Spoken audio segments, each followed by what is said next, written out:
আসসালামু আলাইকুম। মাত্র ১.৫ লক্ষ টাকার মধ্যে সৌদি আরব যাওয়ার পাচ্ছেন সুবর্ণ সুযোগ। যারা ওয়েল্ডার হিসেবে বিদেশ ফেরত বা এই কাজে দীর্ঘদিনের অভিজ্ঞতা রয়েছে তারা এই পোস্টে যোগাযোগ করতে পারেন। আসসালামু আলাইকুম। বিডিভিশার পক্ষ থেকে সবাইকে আন্তরিক শুভেচ্ছা। আজকে আপনাদের একটি বিশেষ বিজ্ঞাপন নিয়ে আলোচনা করব। সৌদি আরবের ওয়েল্ডার পদে 6G ওয়েল্ডার পদে যারা বিদেশ ফেরত এবং যারা দীর্ঘদিন যাবত অভিজ্ঞতা আছে, তাদের বয়স সীমা ২৪ থেকে ৩৮ এর ভিতরে তারা এই পোস্টে যোগাযোগ করতে পারেন। এদের ফাইনাল ইন্টারভিউ হবে ২৮ থেকে ২৯ অক্টোবর, মঙ্গল ও বুধবারের ভিতরে। এটার যে বেতনটা এটা এখানে ২২০০ থেকে ২৫০০, পাশাপাশি ওভারটাইম থাকবে। আপনার ডিউটি থাকবে ৮ ঘন্টা, সপ্তাহে ৬ দিন। থাকা এবং খাওয়া কোম্পানি বহন করবে। চুক্তির মেয়াদ থাকবে ২ বছর, এরপরে নবায়ন করতে পারবেন।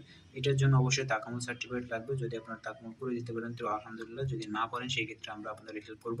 এটার জন্য আপনাদের সরাসরি পাসপোর্ট সহ নিজেই সরাসরি এসে আমাদের অফিসে যোগাযোগ করতে হবে। যারা আগে আসবেন তাদের আগে প্রায়োরিটি দেওয়া। ১.৫ লক্ষ টাকার ভিতরে যারা সৌদি আরব যাওয়ার স্বপ্ন দেখতেছিলেন তারা আমাদের সাথে খুব দ্রুত যোগাযোগ করুন। আমরা তো যারা আগে আসবেন তাদের আগে প্রায়োরিটিতে এই ক্ষেত্রে ইন্টারভিউর লিস্টটা সাজাবো। তো সবার জন্য শুভকামনা। ভালো থাকবেন। আল্লাহ হাফেজ।